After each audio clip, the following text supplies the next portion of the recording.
आधुनिक शेती काळाची गरज, शेतकरी वर्गाने बीज प्रक्रिया करत पेरणी करावी. मनोज जाधव, कृषी सहाय्यक. पारंपरिक पीक पद्धतीचा अवलंब न करता आधुनिक पद्धतीचा वापर करून शेती करणे गरजेचे असून उत्पादन आणि उत्पादकता वाढवायचे असेल तर बीज प्रक्रिया करून बियाण्यांची पेरणी करावी, असा सल्ला कृषी सहाय्यक मनोज जाधव यांनी शेतकऱ्यांना दिला आहे.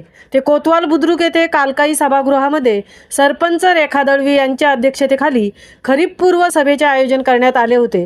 त्याप्रसंगी बोलत होते.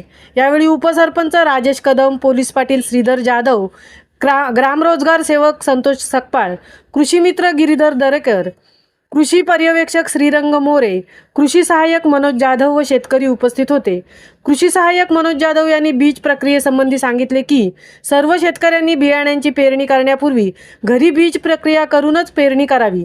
बीज प्रक्रिया करण्याकरता 10 लिटर पाण्यात 300 ग्रॅम 3% मीठ घालून एकत्रित करावे. घरचे किंवा घेतलेले बियाणे या मिश्रणात घालून हलविल्याने पाण्याच्या वर तरंगणारे पोचट तणाचे आणि रोगट बियाणे काढून टाकावे. तळाशी असलेले बियाणे स्वच्छ पाण्याने धुवावे. त्यानंतर ते बियाणे घरी असलेल्या सावलीत वाळवावे.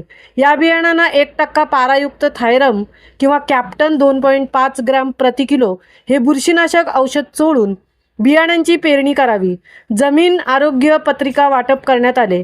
शेतीमध्ये जमीन आरोग्य पत्रिकेच्या आधारे कमतरता असणारे अन्नद्रव्य घटक वापर करण्याबाबत कृषी सहाय्यक मनोज जाधव यांनी मार्गदर्शन केले. महामुंबईसह धनराज गोपाळ, पोलादपूर.